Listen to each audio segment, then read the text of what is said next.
Assalamualaikum warahmatullahi wabarakatuh. Alhamdulillahirrabbilalamin. Assalatu wassalamu ala Muhammadin wa ala alihi wa ashabihi ajmain, amma ba'du. Alhamdulillah, kita panjatkan puji syukur pada Allah subhanahu wa ta'ala yang telah menganugerahkan berbagai nikmat kepada kita. Di kesempatan singkat ini saya akan menyampaikan tentang keutamaan istighfar anak bagi orang tua. Saya bacakan riwayat Ibnu Hibban nomor hadis 3660 dan riwayat Ahmad nomor hadis 10610. Matan redaksi hadisnya seperti ini. Innallaha azza wal jalla la yarfa'u darajatan li 'abdis salih fil jannah. Sesungguhnya Allah nanti akan mengangkat derajat bagi hamba yang saleh di surga. Jadi tiap hari makom derajat kedudukannya itu naik bertingkat-tingkat. Sehingga orang itu heran lalu bertanya, "Ya Rabbi, wahai Tuhanku, ana li hadihi, apaan ini? Kok bisa begini? Padahal hamba kan udah wafat, udah meninggal, udah tidak melakukan kebaikan lagi. Tapi ini kok bertambah, terus bertambah naik derajat tingkat kedudukan hamba. Ini apa?" Lalu fayaqulu, disampaikan kepada orang itu, hada, yang ini bi istighfari waladikalak. Ini adalah permohonan ampun dari anakmu yang masih hidup di dunia. Jadi hadisnya dengan sanad yang sahih lalu ditakhrij oleh Syuaib al-Arnud. Khulasah hukmul hadis isnadu hasan. Jadi sanadnya hasan. Diriwayatkan oleh Ibnu Majah dan Ahmad dengan lafadz dari Ahmad. Dengan ini ngasih kabar kepada kita bahwa masih ada amalan yang tersisa sekalipun orang itu udah wafat. Apa itu? Adalah permohonan ampun dari anak kepada orang tua. Syarah dari hadis itu adalah min rahmatillahi subhanahu wa ta'ala wa fadlihi anja ala asbaban kasiratan li rab'id darajati wa gufranid dunub. Ini adalah rahmat dan keutamaan bagi Allah, dari Allah untuk seseorang sebagai sebab untuk mengangkat derajat yang banyak dan mengampunkan dosanya.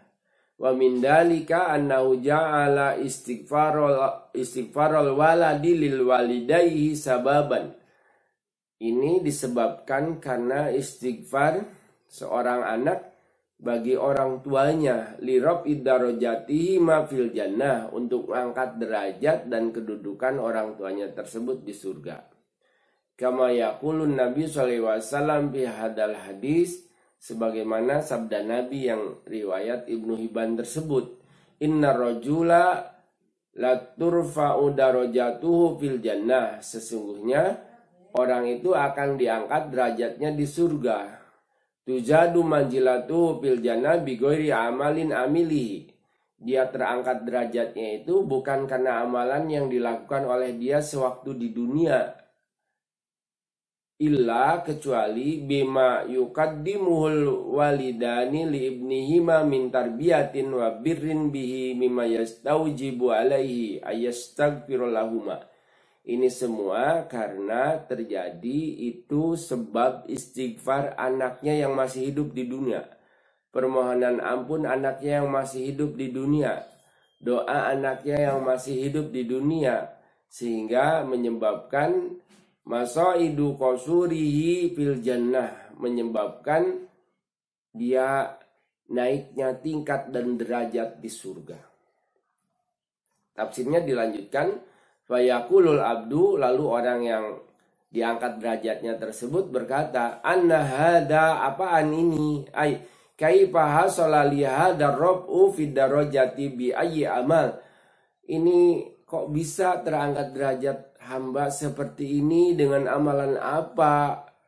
Lalu fayuqalu, disebutkan ke dia, dikabarkan ke orang itu, bi istighfari waladikalak. Ini karena sebab doa pengampunan, doa permohonan ampun dari anakmu untukmu. Anakmu kan masih hidup, masih ada.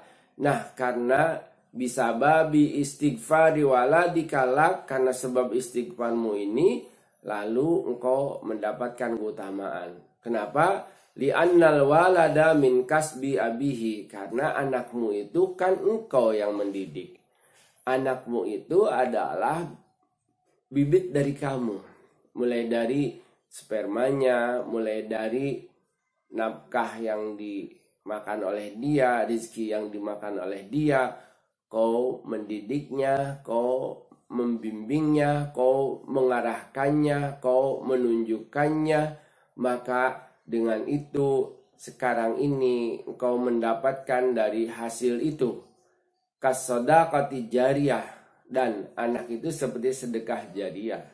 Cuma sedekah jariyah yang aktif, cuma sedekah jariyah yang segala doanya itu tidak dikabulkan. Kalau sedekah kan tidak bisa berdoa karena itu barang. Tapi kalau anak dia aktif bisa bersedekah. Bahkan sedekah dari anak yang masih hidup diniatkan untuk orang tua itu nyampe dan bisa. Saya luar biasa beberapa hari yang lalu menerima sedekah dari Dr. Tayubi. Beliau Ketua Setikes Widya Cipta Husada di Kepanjen Malang itu. Beliau wakaf dana seluas 5.000 meter persegi, berarti setengah hektar. Beliau bilang ke saya, Ustadz gimana ini kalau saya niatkan untuk orang tua apa bisa? Saya bilang iya. Karena ini termasuk perbuatan amal soleh yang dilakukan anak untuk orang tua. Lalu setelah itu saya dan teman saya Prof. Wahyudi itu berdoa untuk orang tua beliau, untuk ayahnya beliau. Dan diniatkan wakafnya untuk orang tuanya. Itu aslinya bukan hanya sekedar untuk orang tua. Yang bersangkutan dapat juga. Wakaf tanah di Kepanjen di jalan strategis itu, setidaknya itu 5.000 meter itu 10 miliar. 10 miliar bagi saya hanya ada dalam bayangan. Saya belum pernah megang uang 10 miliar.